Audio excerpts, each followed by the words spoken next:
When we heard Call of Duty Black Ops was preparing to unveil its multiplayer, we didn't waste any time. Our destination, Treyarch. Our mission, the most detailed hands-on coverage inside Xbox can provide. So sit back, relax, and keep a sharp lookout.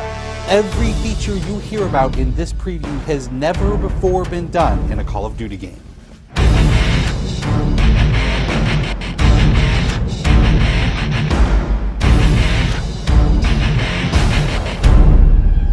We begin where the multiplayer trailer for Black Ops left off, with theater mode.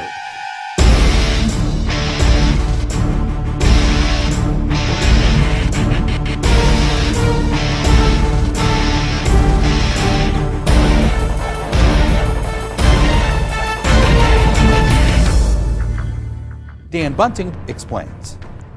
You can switch the camera from any player's perspective in both first person and third person.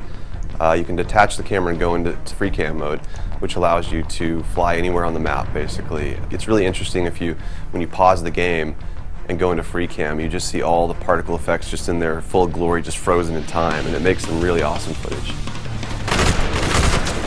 We really want to give players the tools to be creative, make their own machinima, make their own highlight reels. Maybe they're really competitive clans that want to just capture the films from their matches and then go back and analyze what the other team did or whatever. Also brand new to Call of Duty is Black Ops' new currency system. We put the currency system into Black Ops multiplayer principally because we felt like it'd be a very interesting way to engage with all the unlocks that you've been getting. So one of the things that's really fun about currency is instead of being specifically told at a specific level what you're going to get, we're unlocking features by level, but then once the feature is unlocked, you can purchase any component of that feature with the currency directly. Of course, when you got a little currency jingling in your virtual pockets, nothing feels better than putting it on the line against your fellow players. Say hello, everyone, to wager matches. When we were developing the wager match game modes, we went through a whole bunch of ideas to find the 4 that we were going to use to ship inside the game. And really, if it wasn't people screaming in joy and frustration when they were sitting around the office playing, it wasn't good enough to be a wager match. Wager matches are all free-for-all modes, and they exist separately from the standard playlist.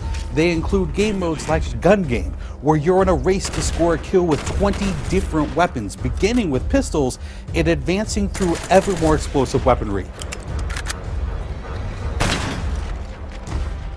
It's extremely rewarding for us as a design team to put something up there that people are reacting to really well and it's slightly different than what they get, and everyone loves the core game. And you have to be very careful when you're finessing the core mechanics of the game. But wager matches let us kind of get our creativity flowing and do some things that you're not normally used to, and then spin them up in unique ways and combine things in ways that you haven't seen before, that you never really thought of, and that wouldn't be appropriate for the core game, but are completely appropriate for wager matches. While the classic Call of Duty challenge system is still very much in place, Black Ops is also adding a new feature called contracts. Right, so if you're using the contract system, you actually have to put up a little of your own currency in order for a bigger payday. And depending on the contract, some contracts pay XP, some pay more currency, some pay both. But they're all time limited, and it's game time limited, so you have to go to work to accomplish that contract within the time period in order to get paid.